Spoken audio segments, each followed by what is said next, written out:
இங்கே இருக்கக்கூடிய பெரும்பான்மையான உஸ்தாத்மார்கள். எனவே இதை ஒரு சர்ச்சைக்குரிய கேள்வியாக பார்க்க வேண்டாம், சமூகத்தில் இருக்கிற ஒரு முக்கியமான கேள்வியாக இதை நான் முன்வைக்கிறேன். பல இடங்களில் சொல்லப்பட்டது விமர்சனம் சமூகத்தில் இருக்குது என்ற விஷயங்கள் பாவிக்கப்பட்டதால இந்த விமர்சனங்களுக்குரிய பிரதான காரணம் இலங்கையில் முப்பெரும் அமைப்புகள் தான் இந்த தீர்மானத்தை எடுக்கிறீங்க.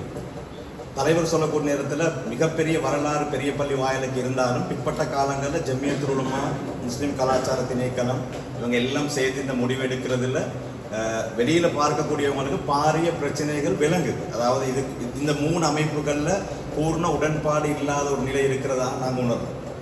இன்றைய நாளை பார்த்தாலும் கூட இந்த தலைப்பெரிய அறிவிக்கும் மாநாடுகளில் நாங்கள் பார்ப்போம் ரிஷி முஃப்தி இருப்பார் அல்லது தாசிம் மௌலவி இருப்பார். ஜம்மியத்துல் உலமாவில் பெரிய பதவி தாங்குனர்கள் வரக்கூடிய நிலையை நாங்கள் கண்டிக்கிறோம். ஆனால் இன்றைக்கு அவங்க யாரும் இந்த இடத்துல இல்லை. முஸ்லீம் கலாச்சார திணைக்களம் சார்பாக உதவி டிரெக்டர் இருக்கிறார், பணிப்பாளர் இருக்கிறார். ஆனால் ஜம்மியத்துல் உலமாவை பிரதித்துவப்படுத்தக்கூடியவங்க யாரும் இந்த இடத்துல இல்லை. சில போது நீங்கள் சொல்லக்கூடும் ரிலா மௌலவி உபதலைவர் தானே என்று. ஆனால் ரிலா மௌலவி உபதலைவர் ஆகிறதுக்கு முன்னாலேயே பிறைக்குழுவோட சம்பந்தப்பட்டவர் என்பது எனக்கு தெரியும். அதனால ஏன் அவங்க இந்த இடத்துல இல்லை என்கிறது என்னுடைய பிரதான கேள்வி. சகோதரர்களே, அகில இலங்கை ஜம்மியத்துல் உலமா இந்த தீர்மானம் எடுக்கிற விஷயத்தில் அவங்களும் பங்குதாரிகள் இல்ல, எந்த மாற்று கருத்தும் இல்லை. அவர்களுக்கு முறையான அழைப்பு கொடுக்கப்பட்டது. இருந்தாலும் சில தவிர்க்க முடியாத காரணத்தால் அதுக்கு நியமிக்கப்பட்டவர்கள் வருகை தராமல் பேசிருக்கலாம். இப்படித்தான் எந்த ஒரு இடத்துல நீங்க செய்யக்கூடிய நீங்க ஒர்க் பண்ணக்கூடிய ஒரு நிறுவனமா இருந்தாலும் கருத்து வேற்றுமைகள் முரண்பாடுகள் இப்பொழுதும் நீங்கதான் செய்யணும். அதை தவிர்க்க முடியாத ஒன்று. இப்ப அந்த வேற்றுமையில ஒற்றுமையாக நாங்கள் செயல்பட வேண்டும். தனிப்பட்ட விருப்பு வெறுப்புகளை தாண்டி நாங்கள் என்ன செய்யணும்டா, அது எங்களுடைய நிலைப்பாடு. கொழும்பு பெரிய பள்ளிவாசலின் நிலைப்பாடு எப்பொழுதுமே நாங்க முஸ்லிம் சமய பண்பாட்டு திணைக்களத்துடைய உதவி எங்களுக்கு தேவை. அவங்க ஒரு அரசாங்கத்துடைய ஒரு பொடி ஆகிறாங்க, அவர்கள் புத்த சாசன அமைச்சுக்கு கீழாக இருக்கிறாங்க. அப்ப அவங்களுடைய உதவிகளுக்கு எப்பொழுதுமே தேவைப்படும். அதை தவிர்க்க முடியாது, தவிர்த்து செயல்பட முடியாது. அதே போல அகில இலங்கை ஜம்மியத்துல் உலமான்றது இந்த நாட்டுடைய மிக முக்கியமான ஒரு நிறுவனம்.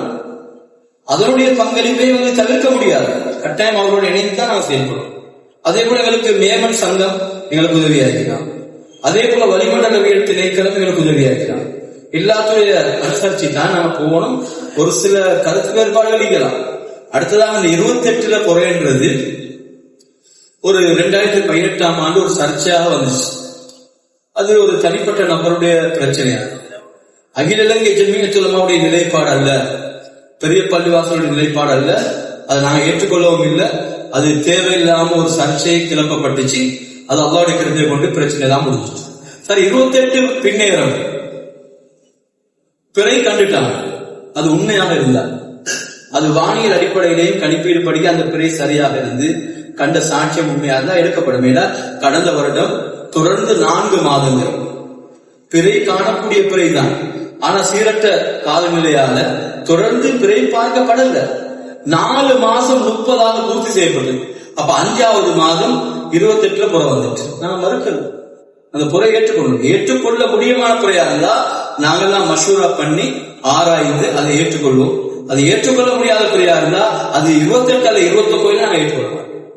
இதுதான் உண்மையான நிலைப்பாடு. எங்களுக்கு எந்த கருத்து முரண்பாடுகள் தனிப்பட்ட முறையில சில மக்களுடைய தனிப்பட்ட முறையில சில அவங்களோட அபிப்பிராயங்கள் நீக்கும். அதுக்கு நான் ஒண்ணும் செய்ய முடியாது. இன்ஷா அல்லாஹ் நீங்க பார்க்கலாம். அடுத்த பிறை கூடத்துக்கு ரமதானுக்கு ஜம்மியா வருவாங்க, எல்லா கூட்டங்களும் வருவாங்க இன்ஷா அல்லாஹ்.